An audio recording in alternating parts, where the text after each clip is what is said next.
Hi friends, అందరికీ నమస్కారం. ఓం నమ శివాయ. చెడును నిర్మూలించి మంచిని పెంచేందుకు ఏ దేవుడైనా అవతారం ఎత్తుతాడు. వేదాలను రక్షించేందుకు, దుష్ట సంహారం చేసేందుకు శ్రీ మహావిష్ణువు 10 అవతారాలలో కనిపించాడు. అయితే శంకరుడు కూడా వివిధ అవతారాల్లో కనిపించాడు. ప్రతి అవతారానికి ప్రత్యేక ప్రాధాన్యత ఉంది. ఆ అవతారాలేంటో, వాటికున్న ప్రాధాన్యత ఏంటో తెలుసుకుందాం. శివుడు అవతరించిన మరొక రూపం వీరభద్రుడు గురించి తెలుసుకుందాం. శివుని ప్రమథ గణాలకు అధిపతి. శివుని ఉగ్రస్వరూపం. అతనిని వీరభద్ర, వీరభతిర, వీరభతిరన్ అని కూడా పిలుస్తారు. శివుడి కోపం వల్ల పుట్టినవాడే వీరభద్రుడు. పూర్వం సతీదేవి దక్షుని కుమార్తెగా పెరుగుతున్నప్పుడు ఆమె శివుణ్ణి ఎక్కువగా ఆరాధించేది. కానీ దక్షుడికి సతీదేవి శివుణ్ణి ఆరాధించడం నచ్చదు. దక్షుడు సతీదేవికి వివాహం చేయాలని నిశ్చయించుకుంటాడు. అందుకని సతీ స్వయంవరం ప్రకటిస్తాడు. ఆ స్వయంవరంకి దక్షుడు శివుడిని తప్ప అందరినీ ఆహ్వానిస్తాడు. సతీదేవి ఇది గ్రహించి తాను ఎంతగానో ప్రేమించే శివుడికి తన దండను గాలిలో విసిరి దాన్ని స్వీకరించమని శివుడికి ప్రార్థించింది. అప్పుడు శివుడు మెడలో దండతో సభా మధ్యలో నిలబడ్డాడు. తన కుమార్తెకు శివుడిని వివాహం చేయడం తప్ప దక్షునికి వేరే మార్గం లేకుండా పోయింది. శివుడికి సతీదేవికి వివాహం జరిగింది. సతీదేవి శివుని మొదటి భార్యగా పరిగణింపబడుతుంది. దక్షుడు శివుణ్ణి తన అల్లునిగా చేసుకున్నప్పటికీ అతన్ని ఎలాగైనా అవమానించాలని రగిలిపోయాడు దక్షుడు. అందుకోసం దక్షుడు శివునికి వ్యతిరేకంగా యజ్ఞం ప్రారంభించి ఆ యజ్ఞానికి శివుణ్ణి తప్ప మిగతా దేవతలందరినీ ఆహ్వానిస్తాడు. పరమేశ్వరుడు ఆగ్రహం చెంది మౌనంగా ఉంటాడు. ఈ విషయం తెలుసుకున్న సతీదేవి శివుడు ఎంత వాదించినా వినకుండా ఆ యజ్ఞానికి వెళ్ళాలని పట్టుబడుతుంది. శివుడు చేసేది ఏమీ లేక తనను ఒక్కదాన్నే ఆమె పుట్టినింటికి పంపుతాడు. ఎంతో సంతోషంగా పుట్టినింటికి పోయిన సతీదేవిని ఎవరూ పట్టించుకోరు, కనీసం పలకరించరు. తండ్రి ఆమెను దూషిస్తాడు, శివుడిని కూడా దూషిస్తాడు. ఆ అవమానం భరించలేక సతీదేవి ఆ యజ్ఞంలో ప్రాణత్యాగం చేస్తుంది. ఏమి జరిగిందో తెలుసుకున్న శివుడు తీవ్ర దుఃఖంతో, కోపంతో తన జుట్టు నుండి కేశాన్ని పెరికి నేలకేసి కొట్టాడు. దాని నుండి వీరభద్రుడు, భద్రకాళి జన్మించారు. వీరభద్రుడు అగ్నిని నాశనం చేసేవాడు అని నమ్ముతారు.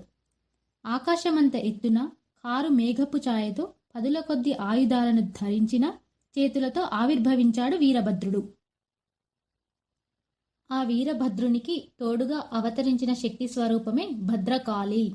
దక్ష వాటికను ధ్వంసం చేయమంటూ వారిని ఆజ్ఞాపించడమే ఆలస్యం. ప్రమథ గణాలతో కలిసి వారిరువురు విధ్వంసాన్ని సృష్టించారు.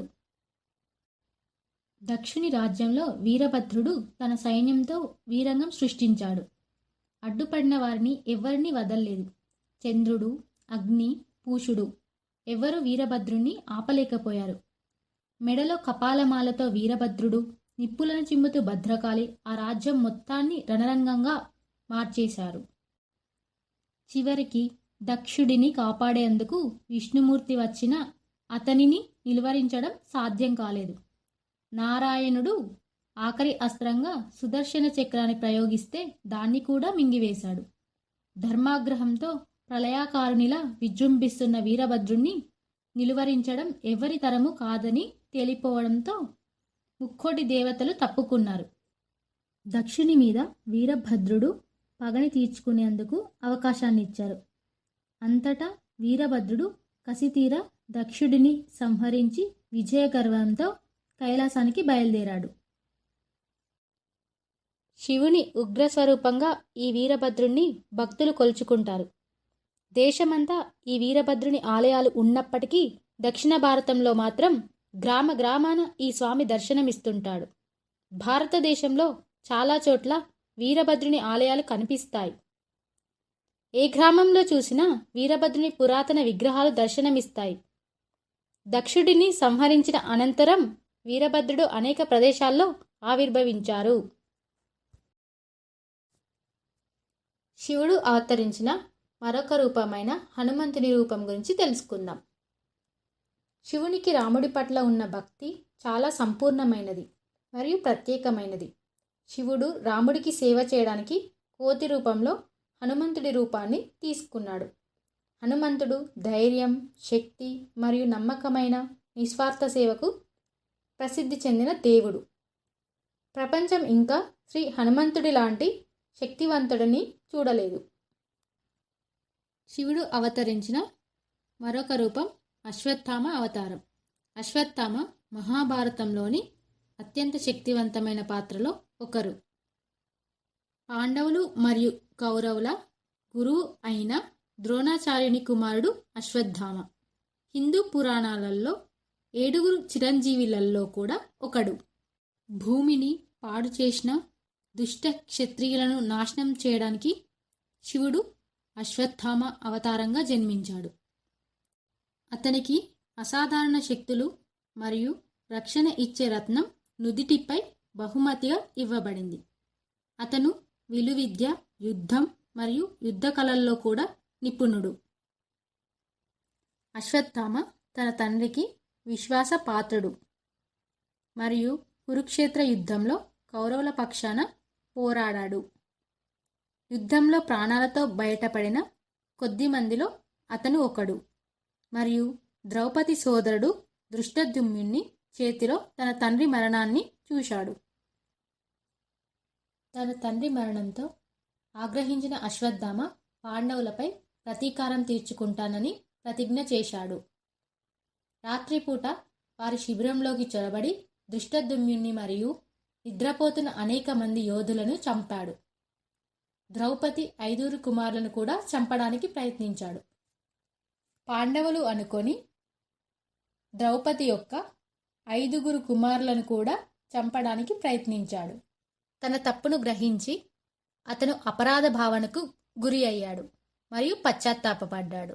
తన నీచమైన చర్యకు శ్రీకృష్ణుడు కూడా అతన్ని శపించాడు.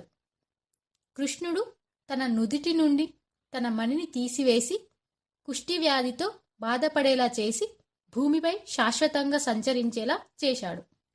అశ్వత్థామ నేటికి బతికే ఉన్నాడు. అడవులు మరియు పర్వతాలలో తిరుగుతున్నాడు. అతను కలియుగం ముగింపు కోసం ఎదురు చూస్తున్నాడని చెప్తారు. అప్పుడు అతను విష్ణువు యొక్క చివరి అవతారమైన కలికిని కలుస్తాడు. ఆయన తన శాపాన్ని ముగించి అతనికి విముక్తిని ప్రసాదిస్తాడు. శివుడు అవతరించిన మరొక రూపమైన వృషభావతారం గురించి తెలుసుకుందాం. రాక్షసులను నాశనం చేయడానికి శివుడు వృషభ రూపంలో అవతరించాడు. సముద్ర మథనం నుండి ఉద్భవించిన అమృత కుండను రాక్షసుల నుండి రక్షించడానికి శ్రీహరి విష్ణువు తన మాయతో అనేక అప్సరసలను సృష్టించాడు. ఆ అప్సరసలను చూడగానే రాక్షసులు ఆకర్షితులై పాతాళ లోకానికి ఎత్తుకొని పోయారు. దేవతలందరూ అమృతాన్ని సేవించిన తర్వాత రాక్షసులు వచ్చి మళ్ళీ దేవతలపై దాడి చేశారు. కానీ దేవతలు అమృతం తాగడం ద్వారా అమరులయ్యారు. అందువల్ల రాక్షసులు ఓడిపోయి తమను తాము రక్షించుకోవడానికి పాతాళానికి పరిగెత్తారు. రాక్షసులను నాశనం చేయాలనే ఉద్దేశంతో శ్రీ మహావిష్ణువు పాతాళ లోకానికి వెళ్ళి అక్కడ ఉన్న రాక్షసులందరినీ నాశనం చేశాడు. అప్సరసలందరూ విముక్తి పొందిన తర్వాత వారు శ్రీ మహావిష్ణువును చూసి ఆకర్షితులయ్యారు. అప్పుడు వారు శివుడి నుండి పొందిన వరం వల్ల విష్ణువు అప్సరసలతో కలిసి పాతాళంలోకి వెళ్ళి నివసించాడు. విష్ణువు అప్సరసల నుండి రాక్షస స్వభావం కలిగిన కుమారులను పొందారు. వారి క్రూరత్వం బల 3 లోకాలలో అలజడి సృష్టించారు. దీనితో విసిగిపోయిన దేవతలందరూ శివుడి ముందు తమ సమస్యను విన్నవించుకున్నారు. అప్పుడు శివుడు వృషభ రూపంలో పాతాళానికి వెళ్ళి విష్ణువు కుమారులందరినీ చంపాడు. శివుడు అవతరించిన మరొక రూపమైన భిక్షువర్య రూపం గురించి తెలుసుకుందాం. పురాతన గ్రంథాలలో విదర్భ రాజు సత్యరథుడు తన రాజ్యాన్ని కోల్పోయి శత్రువుల బారిన పడడంతో గర్భవతితో ఉన్న ఆయన భార్యని అడవిలోకి పంపిస్తాడు. ఆమె అడవుల్లో ఆశ్రయం పొందుతుంది. అక్కడ ఆమె సురక్షితంగా ఒక కొడుకుకు జన్మనిస్తుంది. ఊహించని సంఘటనలో సరస్సు నుండి నీరును వెతుక్కుంటూ వెళ్ళిన ఆ రాణి మొసలికి బలైంది. అనాథగా అయిన ఆ బిడ్డ ఆకలితో మరియు దాహంతో అలమటిస్తుంటాడు. ఈ సమయంలో శివుడిచే దైవిక ప్రేరణతో ఒక బిచ్చగాడు సంఘటా స్థలానికి వచ్చాడు. ఒక భిక్షువు రూపంలో శివుడు ఒక అనాథ మరియు సద్గుణవంతుడైన బిడ్డను రక్షించడానికి తనను తాను వ్యక్తపరిచాడు. ఆ కరుణామయుడైన భిక్షువు ఆ పిల్లవాడిని ప్రపంచంలోని కష్టాల నుండి రక్షించడమే కాకుండా అతనిలో ధర్మం మరియు భక్తి విలువలను కూడా నాటాడు. శివుడు అవతరించిన మరొక రూపమైన నటరాజ అవతారం గురించి తెలుసుకుందాం. అజ్ఞానానికి, స్వార్థానికి, సోమరితనానికి ప్రతీక అయిన అపస్మర అనే రాక్షసుడిని బ్రహ్మ ఎప్పటికీ ఒక మరుగుజ్జులాగా దయ్యం ముఖంతో చిన్నపిల్లాడిలా ఉంటావని శపిస్తాడు. అయితే శివుడు అతన్ని ఓడించాలి అని అనుకుంటాడు. కానీ అపస్మరాన్ని చంపడం విశ్వ సమతుల్యతని దెబ్బతీస్తుందని గ్రహించాడు. ప్రపంచంలో అజ్ఞాన మరియు సోమరితనం లేని ప్రపంచం నాశనమవుతుంది, అలాగే జ్ఞానం యొక్క విలువ తగ్గిపోతుంది అనుకున్నాడు. బదులుగా అతను నృత్యాన్ని అధిపతి అయిన నటరాజుని రూపాన్ని ధరించాడు. తాండవ అని పిలువబడే విశ్వ నృత్యం ద్వారా శివుడు అపస్మరాన్ని లొంగదీసుకున్నాడు మరియు తాండవం చేస్తూ శివుడు అపస్మరాన్ని తన కుడి పాదం కింద వేసి నలిపేశాడు. అపస్మరుడు ఎల్లప్పుడూ అమరుడుగా ఉండాలి కాబట్టి శివుడు కూడా ఈ రూపంలో శాశ్వతంగా ఉంటాడు. అపస్మరాన్ని ఎల్లప్పుడూ తన పాదాల కింద అణిచివేస్తూ ఉంటాడు. ఈ రూపం ద్వారా శివుడు అజ్ఞానాన్ని, అహంకారాన్ని, సోమరితనాన్ని జయిస్తూ సత్యాన్ని సాధించాలని తెలియజేశాడు. శివుడు అవతరించిన మరొక రూపం నంది రూపం. హిందూ పురాణాలలో శివుని అత్యంత అంకిత భావంతో కూడిన సహచరుడు మరియు దైవిక వాహనంగా నందికి ప్రత్యేక స్థానం ఉంది. నందికేశ్వరుడు అని కూడా పిలువబడే నంది అవతారం భక్తులకు మరియు శివుడికి మధ్య ఉన్న అంతరాన్ని తగ్గించి పవిత్రమైన ఎద్దును దైవిక రూపంలో మార్చడానికి సూచిస్తుంది. పురాతన గ్రంథాల ప్రకారం నంది తీవ్రమైన తపస్సు ద్వారా శిలాద మహర్షికి జన్మించాడు మరియు శివుడి నుండి ఆశీర్వాదం పొందాడు. నంది అవతారం సాధారణంగా మానవ శరీరం మరియు ఎద్దు తలతో చిత్రీకరించబడింది. ఇది మానవ చైతన్యం మరియు దైవిక లక్షణాల పరిపూర్ణ సమ్మేళనాన్ని సూచిస్తుంది. ప్రతి శివాలయంలో నందికి గొప్ప ప్రాముఖ్యత కలిగిన స్థానం ఉంది. నంది సంరక్షకుడిగా మరియు ద్వారపాలకుడిగా పనిచేస్తాడు. నంది గురించి అత్యంత ప్రసిద్ధ కథలలో ఒకటి అతను అమరత్వాన్ని ఎలా పొందాడనే దానితో ముడిపడి ఉంది. పురాతన గ్రంథాల ప్రకారం శిలాద మహర్ష కుమారుడు నందిగా జన్మించినప్పుడు శివుడు అతనికి శాశ్వత జీవితాన్ని అనుగ్రహించి తన గణాలకు నాయకుడిగా చేశాడు. శివుడు అవతరించిన మరొక రూపమైన కృష్ణదర్శన అవతార్ గురించి తెలుసుకుందాం. ఒకప్పుడు ఇక్ష్వాకు వంశానికి చెందిన నాభాగుడు అనే రాజు ఒకరోజు తన పూర్వీకులు పూజించే శివుడి పట్ల తనకున్న ప్రత్యేక భక్తిలో మునిగిపోయి ఒక ముఖ్యమైన యాగాన్ని నిర్వహించాడు.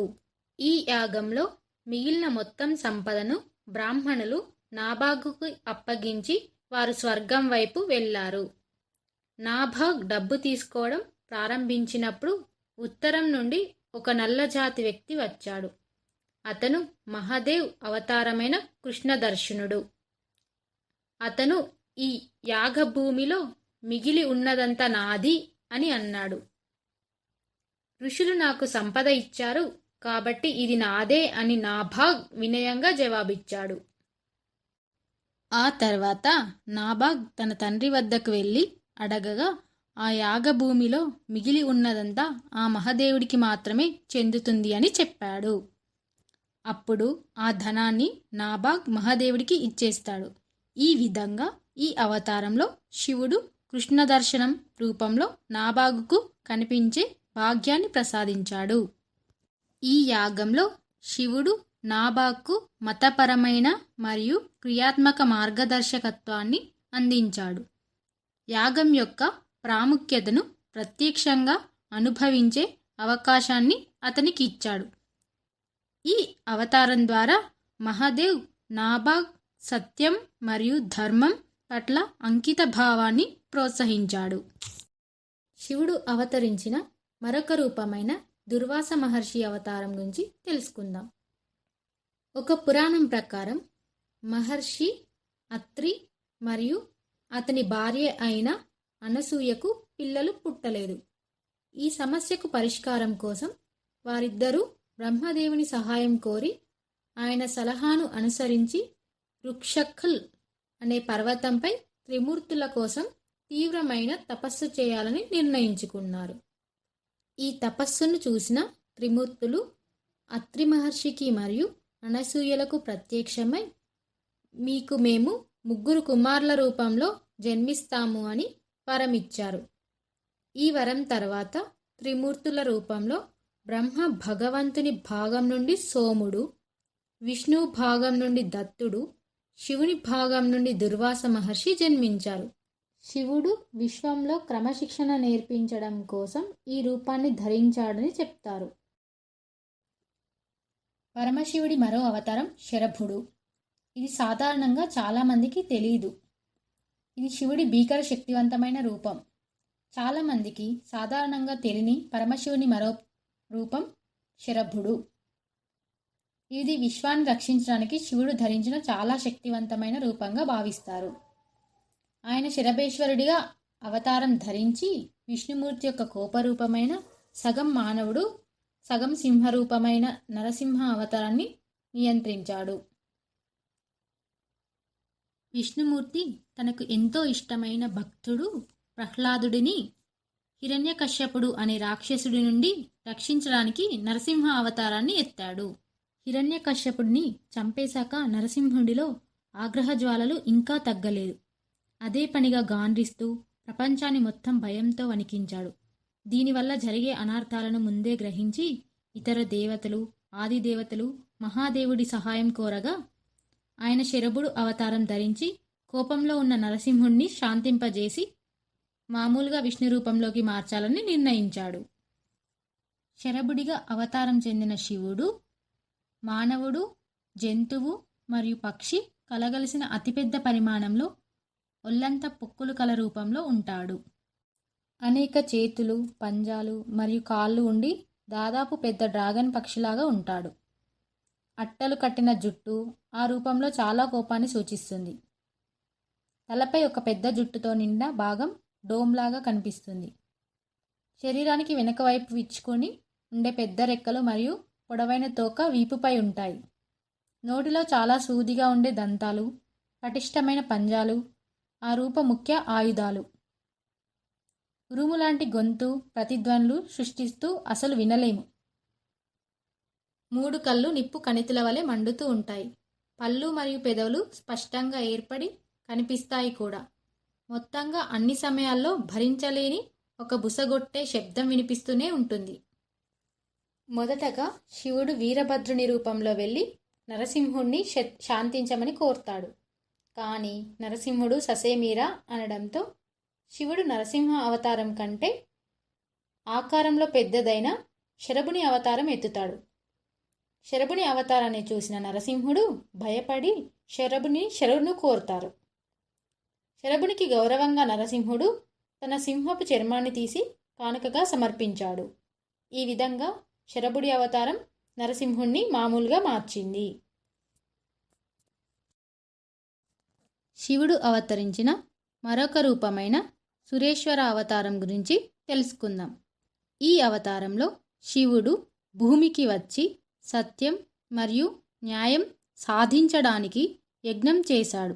భూమిపై ఉన్న ప్రజలను ధర్మం మరియు నైతికత మార్గాన్ని అనుసరించడానికి ప్రేరేపించాడు మరియు అధర్మాన్ని అంతం చేయడానికి తన దైవిక శక్తులను ప్రదర్శించాడు. సురేశ్వర అవతారం యొక్క అర్థవంతమైన సందేశం ఏమిటంటే భక్తి, ప్రేమ మరియు సేవ ద్వారా మాత్రమే ఒక వ్యక్తి తన జీవితాన్ని ధర్మం మరియు న్యాయం యొక్క మార్గంలో స్థాపించగలడు. శివుని రూపంలో మరొక రూపమైన యతినాథ రూపం గురించి తెలుసుకుందాం. అర్బుద అనే పర్వతం దగ్గర కొండ తెగకు చెందిన అహుక అనే వ్యక్తి నివసించేవాడు. అతని భార్య అహుక చాలా పవిత్రమైన స్త్రీ. వాళ్ళిద్దరూ శివుని యొక్క గొప్ప భక్తులు. వారు ఎల్లప్పుడూ శివుని ఆరాధనలో ప్రాయశ్చిత్త కర్మలు చేసేవారు. ఒకసారి మహాదేవ్ దంపతుల భక్తి లోతును పరీక్షించాలని నిర్ణయించుకున్నాడు. అందుకని శివుడు యతినాథ వేషం ధరించి దంపతుల నివాసానికి వెళ్ళాడు. అహుక అడవిలో ఆహారం కోసం వెళ్ళాడు. అతను తిరిగి వచ్చేసరికి అతని ఇంటి ముందు ఒక ఋషిని చూశాడు. అతనికి నమస్కరించి పూజించాడు.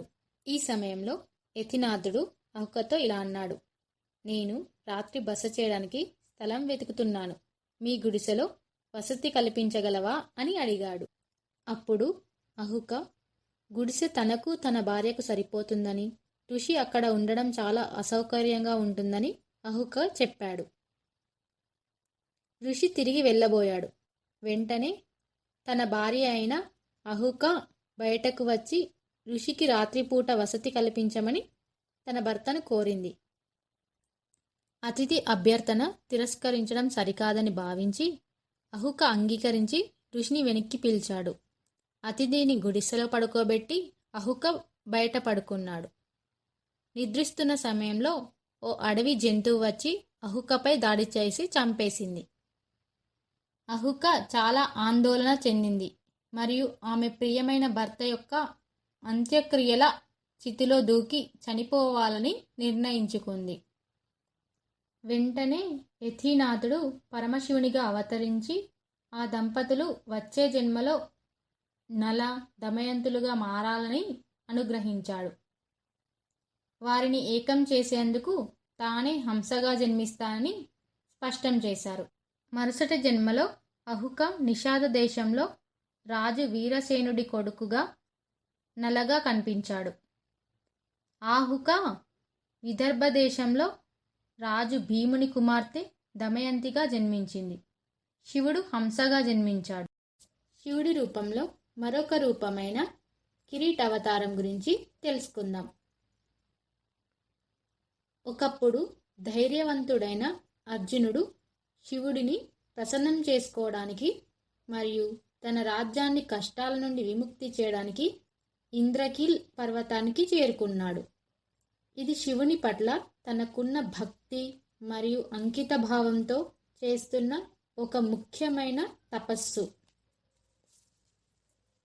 అర్జునుడు ఈ పవిత్ర పర్వత ప్రాంతానికి చేరుకున్న తర్వాత జహావావి ఒడ్డున ఒక శివలింగాన్ని నిర్మించాడు.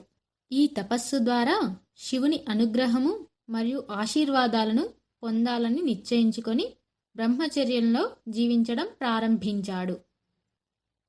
అర్జునుడు తన మనస్సు, మాట మరియు చేతలలో అత్యంత జాగ్రత్తగా ఈ తపస్సును ఆచరించాడు. తన ఆత్మను అవతారమైన భగవంతునికి అప్పగించాడు. శివలింగం ముందు ధ్యానం మరియు ధ్యానంతో తపస్సు చేసి భగవంతుని పట్ల తనకున్న అసమాన భక్తిని ప్రదర్శించాడు. ఈ సమయంలో దుర్యోధనుడు అర్జునుడికి హాని కలిగించాలని ప్రయత్నిస్తూ పందివేషంలో ఉన్న మూక అనే రాక్షసుడిని తెలివిగా పంపాడు. అర్జునుడి ధ్యానం మధ్యలో ఒక కిరాతుడి రూపంలో ఉన్న శివుడు ఆ పందిని వెంబడించడం అతను చూశాడు. సమకాలిక క్షణంలో అర్జునుడు మరియు శివుడు ఇద్దరూ తమ బాణాలను ప్రయోగించి పందిని ఒకేసారి కొట్టారు. ఆ తర్వాత అర్జునుడు పందులపై తన విజయాన్ని ప్రకటించాడు. అప్పుడు అర్జునుడి సాత్విక బ్రహ్మచర్యం, తపస్సు, భక్తి, ధైర్యం మరియు పరాక్రమానికి ముగ్ధుడైన శివుడు తన నిజ రూపాన్ని వెల్లడించాడు. అతని ఆశీర్వాదాలతో తన లక్ష్యాలను సాధించాలని దీవించాడు. శివుడు అవతరించిన మరొక రూపమైన పిప్లాద రూపం గురించి తెలుసుకుందాం. మహర్షి దధీచి, ఆయన భార్య సువర్చ ఇద్దరూ శివునికి అమితమైన భక్తులు. ఇద్దరి అత్యున్నత భక్తిని మరియు తపస్సుకు మెచ్చి శివుడు దధీచి ఇంట్లో పిప్లాద రూపంలో జన్మించాడు. పిప్లాద పవిత్రమైన రావి చెట్టు కింద జన్మించాడు. దాని నుండి అతనికి పిప్లాద అనే పేరు వచ్చింది. ఈ విశిష్ట అవతారం ద్వారా శివుడు అత్యున్నత భక్తుడిగా జన్మిస్తూనే భక్తి, తపస్సు మరియు దైవత్యం యొక్క ముఖ్యమైన బోధనలు బోధిస్తాడు. శివుడు అవతరించిన మరొక రూపమైన బ్రహ్మచారి అవతారం గురించి తెలుసుకుందాం.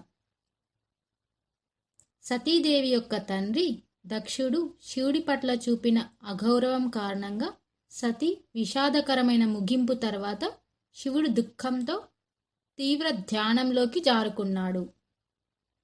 పార్వతి తన తదుపరి జన్మలో హిమాలయుడి కుమార్తెగా ఉమా లేదా గౌరీగా జన్మించింది.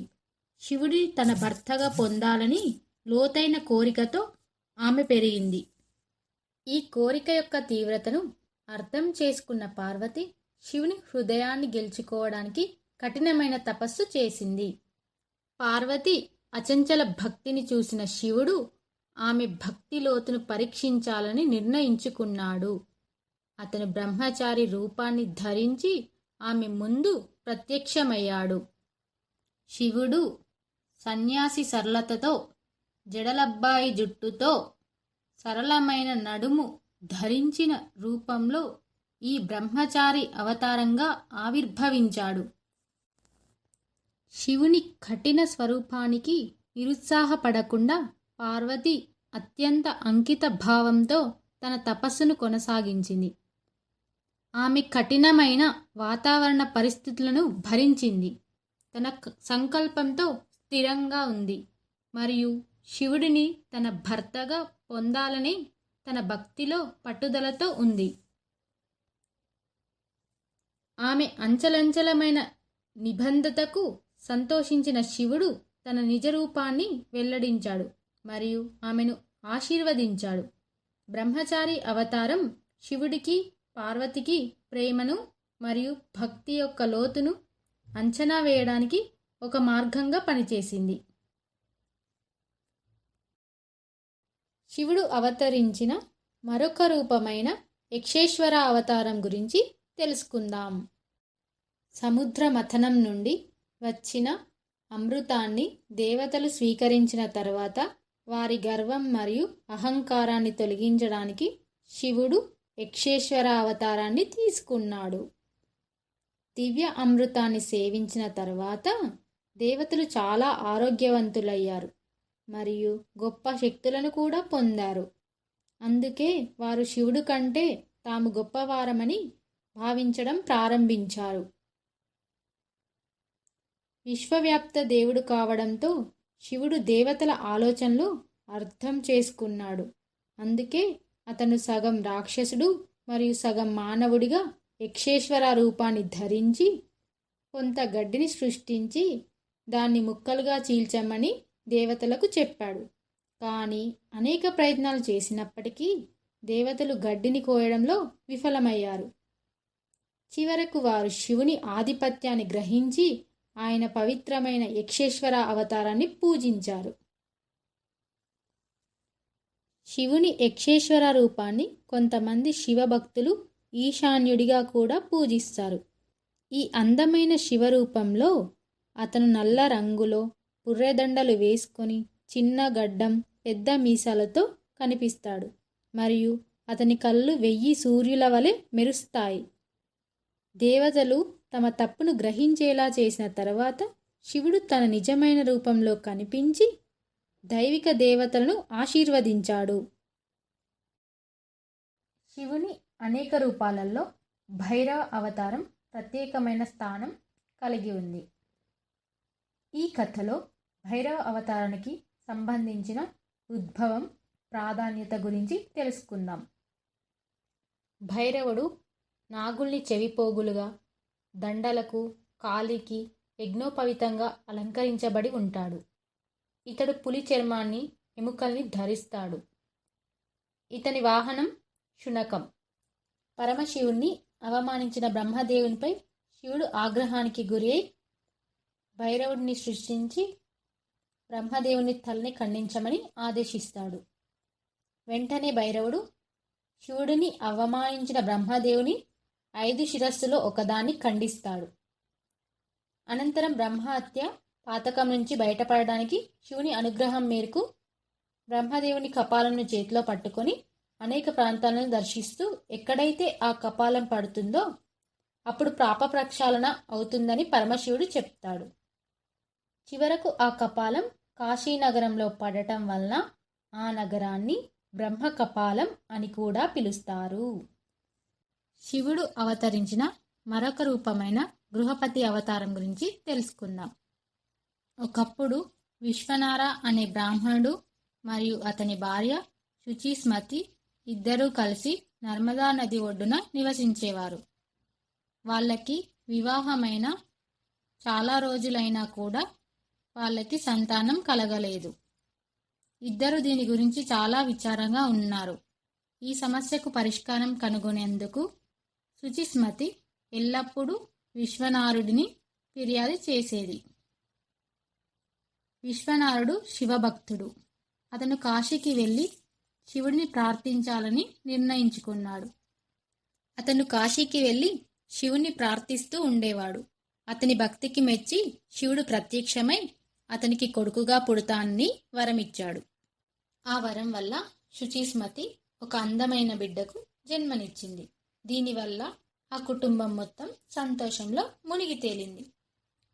బిడ్డకు నామకరణ వేడుకకు శివుడు మరియు పార్వతితో సహా అందరు దేవతలు మరియు ఋషులు హాజరయ్యారు. బ్రహ్మదేవుడు ఆ బిడ్డకు గృహపతి అని పేరు పెట్టాడు. గృహపతికి 5 సంవత్సరాల వయసు వచ్చినప్పుడు అతని పవిత్ర తంతువు వేడుక జరిగింది. అతను సాంప్రదాయ పద్ధతిలో వేదాలను నేర్చుకోవడం ప్రారంభించాడు మరియు 1 సంవత్సరం లోపు అతను అన్ని వేదాలు మరియు ఇతర పవిత్ర గ్రంథాలలో ప్రావీణ్యం సంపాదించాడు. గృహపతికి 9 సంవత్సరాల వయసు వచ్చినప్పుడు నారదుడు ఆ కుటుంబాన్ని సందర్శించడానికి వచ్చాడు. గృహపతికి అగ్ని భయం ఉంటుందని నారదుడు చెప్పాడు. గ్రహాల కలయికలు మరియు చెడు ప్రభావాల కారణంగా గృహపతి మరణం ఆసన్నమైందని విశ్వనారుడికి తెలియజేశాడు. విశ్వనారుడు మరియు శుచిస్మతి చాలా విచారంగా ఉన్నారు మరియు ఏడవడం ప్రారంభించారు. అప్పుడు గృహపతి తన తల్లిదండ్రులను ఓదార్చాడు మరియు మరణాన్ని నివారించడానికి తపస్సు చేయడానికి కాశీకి వెళ్ళాడు. గృహపతి కాశీకి వెళ్ళి ఒక ప్రదేశంలో శివలింగాన్ని ఉంచి అక్కడ అతని ప్రార్థనలతో తన తపస్సును ప్రారంభించాడు. గృహపతి చర్య గురించి తెలుసుకున్న ఇంద్రుడు అక్కడికి వచ్చి అతన్ని ఆశీర్వదించాడు. అతన్ని ఏదైనా ఒక వరం కోరమని అడిగాడు. గృహపతి ఏమీ అడగకుండా నిరాకరించాడు. ఇంద్రుడు దీనిపై కోపంతో ఉన్నాడు మరియు తన వజ్రాయుధంతో అతనిపై దాడి చేయడానికి ప్రయత్నించాడు. గృహపతి చాలా భయపడ్డాడు. రక్షణ కోసం శివుడిని ప్రార్థించాడు. వెంటనే శివుడు అతని ముందు ప్రత్యక్షమయ్యాడు. శివుణ్ణి చూసి ఇంద్రుడు అక్కడి నుండి వెనక్కి తగ్గాడు. మహాదేవుడు గృహపతిని ఆశీర్వదిస్తూ ఇలా అన్నాడు: ఈ ఇంద్రుని వజ్రానికి భయపడకు, ఏ వజ్రము నిన్ను చంపలేదు. అందుకు గృహపతి చాలా సంతోషించాడు. కాశీలో ఆయన పూజించిన శివలింగం తరువాత అగ్నీశ్వరలింగంగా ప్రసిద్ధి చెందింది.